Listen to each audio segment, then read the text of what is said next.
संगत जी प्यार से बोलिए श्री वाहे गुरु जी। एक बार वाहेगुरु कहने का महात्म। संगत जी इतना बड़ा महात्म है केवल एक बार श्री वाहेगुरु कहने का। यह जानकर आप हैरान हो जाएंगे। गुरु नानक के घर के वेद व्यास, सिख पंथ के वेद व्यास भाई गुरदास जी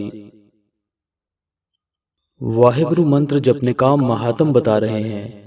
कलयुग में वाहेगुरु मंत्र जपने का कितना महात्म है, भाई गुरदास जी बताते हैं कि कलयुग में और कितने भी कर्मकांड, कितने भी उपाय कर लो, कितने भी तीर्थों का भ्रमण कर लो, कितने भी तीर्थों का स्नान कर लो, सारे जप तप कर लो, वह सब एक तरफ और एकाग्र मन से एक बार श्री वाहेगुरु जपने का महात्म एक तरफ। भाई साहब भाई गुरदास जी बताते हैं, जैसे 68 तीर्थ पर्स किए, एक तीर्थ नहीं 68 तीर्थ, 68 तीर्थों का स्नान। वैसे तो तीर्थ स्थान बहुत सारे हैं, परंतु मुख्य तीर्थ स्थान 68 हैं। तो कहते हैं जैसे 68 तीर्थों का स्नान करके आ जाना, पर गरीब मनुष्य, गरीब आदमी तो एक तीर्थ पर स्नान करने के लिए भी सोच भी नहीं सकता, जा भी नहीं सकता। गरीब आदमी के पास तो एक तीर्थ का स्नान करने के लिए भी धन ही नहीं होता, उसके पास पैसे ही नहीं होते कि एक तीर्थ भी पर्स कर आ जाऊं, एक तीर्थ पर भी स्नान करके आ जाऊं। बहुत मुश्किल से सालों में एक बारी यदि चला भी जाए तो बहुत बड़ी बात है। तो धन के अभाव में वह एक तीर्थ पर भी नहीं जा सकता, तो 68 तीर्थों पर जाने की तो बात ही बहुत दूर है।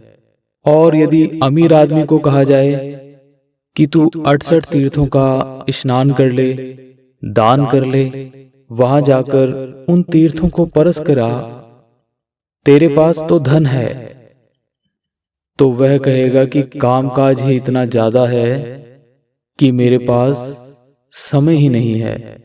उसके कामकाज का विस्तार ही इतना ज्यादा है कि उसको समेटने के लिए उसके पास समय ही नहीं है कि बाहर जाकर मैं तीर्थों का स्नान भी कराऊं, तीर्थों को परसाऊं। इतना समय ही नहीं है अमीर आदमी के पास।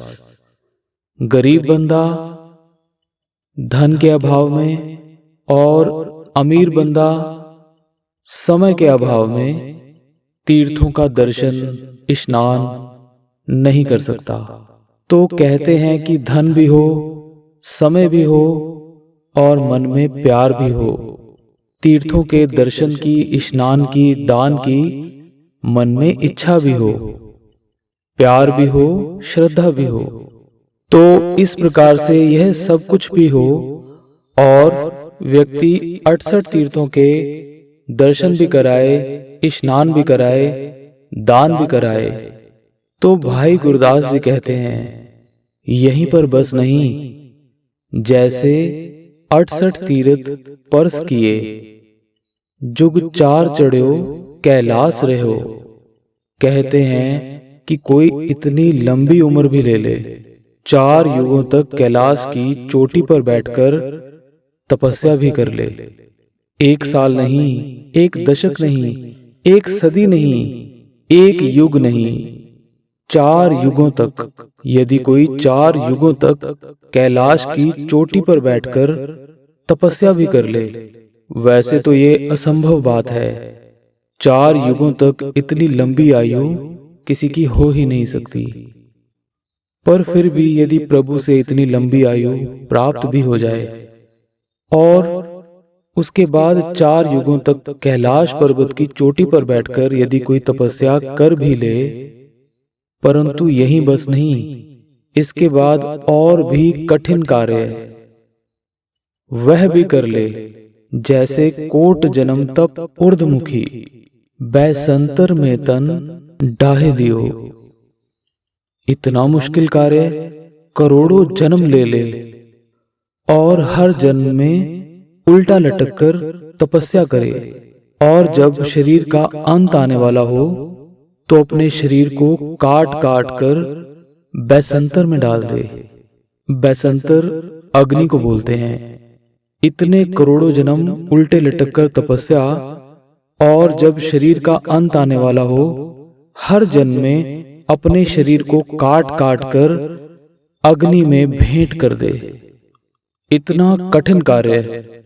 वैसे तो एक जन्म ही कोई सीधी सादी तपस्या भी कर ले और मरकर अगले जन्म में वह पिछले जन्म की तपस्या याद भी कर ले तो भी बहुत बड़ी बात होती है। तो करोड़ों जन्म ले ले और हर जन्म में पिछला जन्म याद कर ले कि मैंने अपने पहले जन्म में इतनी तपस्या उल्टे लटक कर की, और शरीर के अंत आने पर अपने शरीर के अंगों को काट काट कर मैंने अग्नि में भेंट किया था, और फिर से इस जन्म में वैसा ही करे। इस प्रकार से करोड़ों जन्म ऐसा करता रहे, तपस्या करे उल्टा लटक कर, फिर शरीर के अंत आने पर शरीर के अंगों को काट काट कर अग्नि में भेंट करे, फिर मरे, फिर जन्म ले, फिर ऐसा कार्य करे। इस प्रकार से करोड़ों जन्म ऐसा करता रहे। तो भाई गुरदास जी कहते हैं यहाँ भी बस नहीं, इससे आगे और बताते हैं, जैसे लाख बेर कुरुक्षेत्र में अश्वमेघ यज्ञ अभंग ठयो।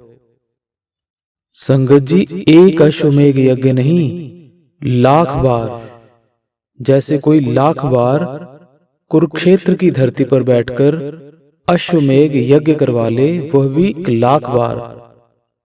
कलयुग में तो एक अश्वमेघ यज्ञ का सोचना भी असंभव बात है, करवाना तो बहुत ही दूर की बात है।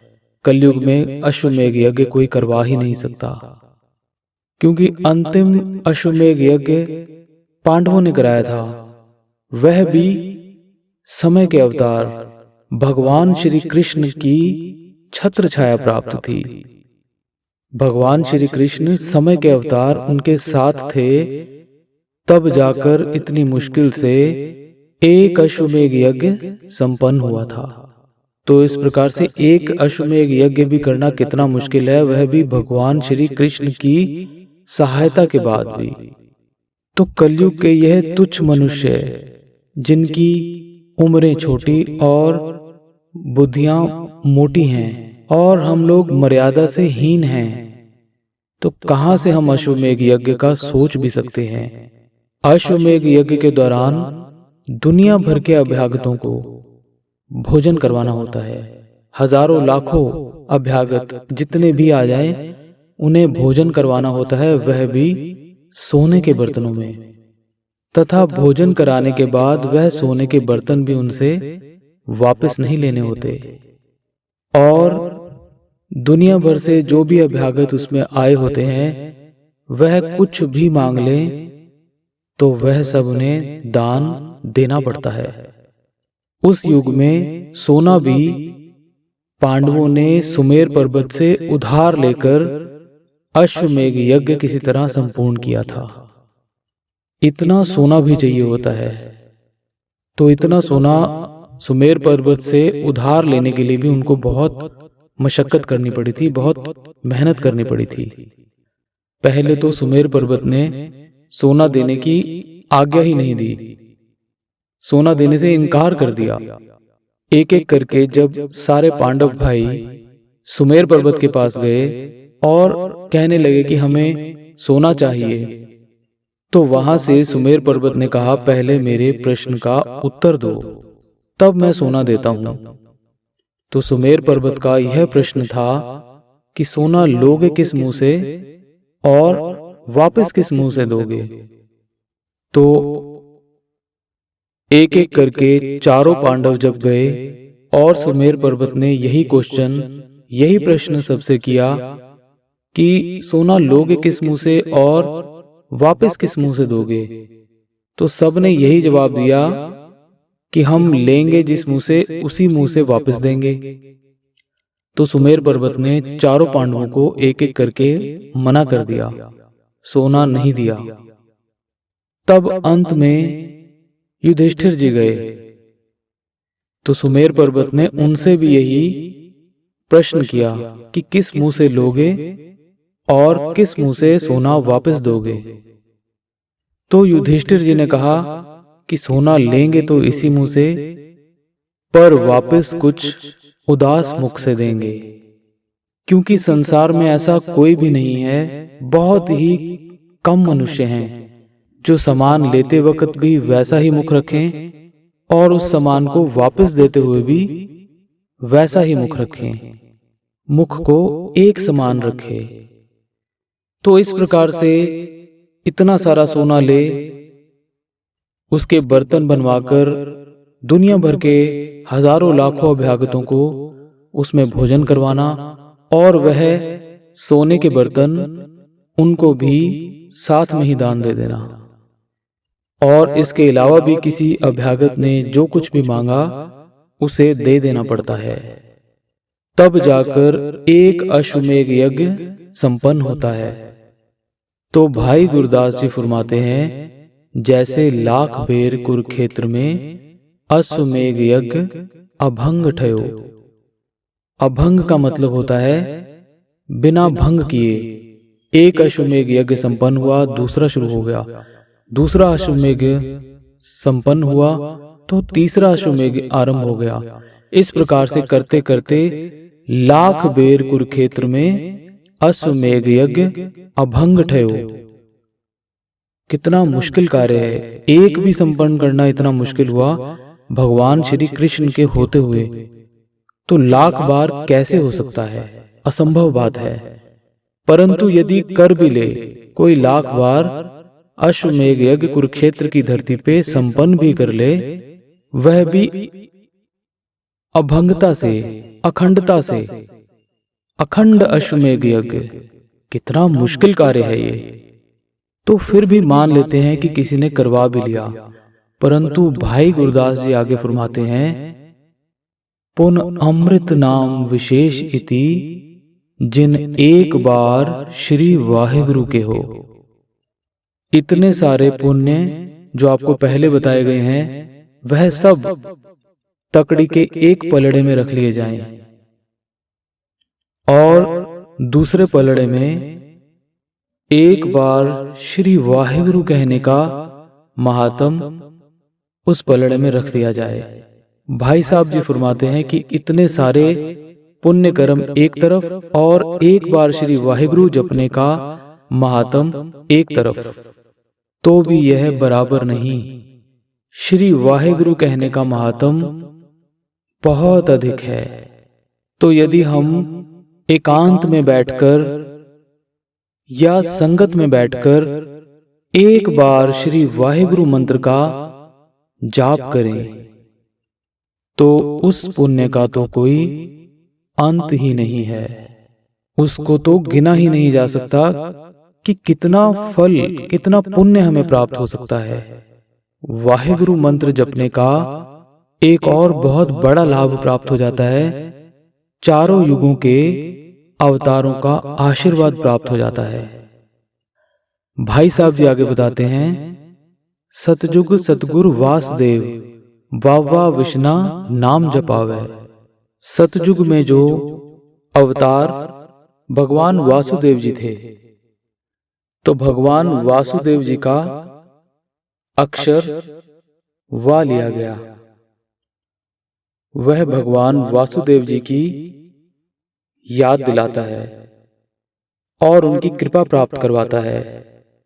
भाई साहब जी बताते हैं, सतयुग सतगुरु वासुदेव वावा विष्णा नाम जपावे। तो यह वाहिगुरु का वह अक्षर हमें सतयुग के भगवान वासुदेव जी के नाम जपने का फल भी प्राप्त करवा देता है। परंतु इससे भी आगे की बात यह है कि जब भी कोई अत्यंत आनंदमय बात या अत्यंत आनंद का अनुभव यदि हमें होता है, तो हमारे मुख से सहज ही सबसे पहले निकलता है वाह। वाह जो है वह एक स्वाभाविक शब्द भी है। तो वाह हमारे मुख से जब स्वाभाविक निकलता है तो वह वाह हमें कहना किसे है? कौन इसके योग्य है? इस वाह के योग्य कौन है? वह है गुरु। वाह गुरु, वाह गुरु। उस वाह के योग्य, उस आनंद को अनुभव करने के बाद उसको वाह कहना गुरु के योग्य है। हम अपने गुरु को वाह क्यों कह रहे हैं? उसने हमें इतनी अनमोलक मनुष्य देह दी, जिसने हमें इतने कीमती श्वास दिए, जीने का मौका दिया, इतने सारे सुख दिए, खाने को भोजन दिया, पीने के लिए जल दिया, अनुभव करने के लिए इतने सारे सुखों का भंडार दिया। उस गुरु को हम वाह कहते हैं। ऐसे गुरु को हम हमेशा वाह कहते हैं। वाह गुरु, वाह गुरु, वाह गुरु। तो भाई गुरदास जी इससे आगे बताते हैं, द्वापर सतगुरु हर कृष्ण, हा हा हर हर नाम जपावे। द्वापर युग के हरि कृष्ण जी, उनके नाम का फल भी हमें वाहिगुरु मंत्र के जपने से प्राप्त हो जाता है। इसके बाद आगे बताते हैं, त्रेते सतगुरु राम जी, रारा राम जपे सुख पावे। और इस प्रकार से तेते युग के अवतार भगवान राम जपने से भी सारे सुखों की प्राप्ति हो जाती है। तो भाई साहब जी, भाई गुरदास जी बताते हैं कि राम जपने का भी फल हमें वाहिगुरु मंत्र के जपने से प्राप्त हो जाता है। और फिर भाई साहब जी अंत में बताते हैं, कलयुग नानक गुरु गोविंद, गग्गा गोविंद नाम अलावे। कलयुग में वह नानक निरंकार, वह परम गुरु गोविंद, उनका हमें स्मरण हो जाता है, जिनकी कृपा से हमें यह चारों युगों का फल देने वाला मंत्र प्राप्त हुआ है, वाह गुरु। तो आगे भाई साहब जी बताते हैं कि चारों अक्षर इक कर वाहिगुरु जप मंत्र जपावे। तो इस प्रकार से केवल एक बार श्री वाहिगुरु कहने का इतना बड़ा पुण्य है, चारों युगों की तपस्या से भी ज्यादा का फल है, वह भी केवल एक बार वाहिगुरु कहने से, केवल एक बार। तो भाई साहब जी आगे बता रहे हैं, चारों अक्षर एक कर वाहिगुरु जप मंत्र जपावे, जहां ते उपजा फिर तहां समावे। भाव जहां से इस जीव की उत्पत्ति हुई थी, उस निरंकार से, उस परम पिता से फिर तहां समावे, उसी निरंकार में फिर यह जीव समा जाता है। इतना पुण्य मिल जाता है कि फिर उसी निरंकार में समा जाता है। संगत जी, इससे ज्यादा बड़ा पुण्य और कोई हो ही नहीं सकता। जह ते उपजे फिर तहां समावे, यह हर जीव का अंतिम लक्ष्य है कि उसी निरंकार में समा जाना। हमें मनुष्य देही मिली, देवता नहीं बनना, हमें अवतार नहीं बनना, हमें उसी निरंकार में समा जाना है। नहीं तो 84 लाख योनियों के बाद देवी देवता, फिर अवतार, फिर नीचे गिरना, फिर आगे बढ़ना, यहां अंत हो जाता है जीव का। फिर दोबारा आना जाना, कोई भी बंधन नहीं रहता। यह सबसे अंतिम स्टेज है। तो भाई साहब बताते हैं कि जहते उपजा फिर तहां समावे, फिर केती छुट्टी नाल, उस जीवात्मा की सदा के लिए मुक्ति हो जाती है, निरंकार में अभेद हो जाता है। तो संगत जी, आज की इतनी ही सेवा प्रवान कीजिए और वाहिगुरु मंत्र की शक्ति, वाहिगुरु मंत्र का जो जाप है, इसे आज से ही शुरू कीजिए। संगत जी प्यार से बोलिए श्री वाहे गुरु जी।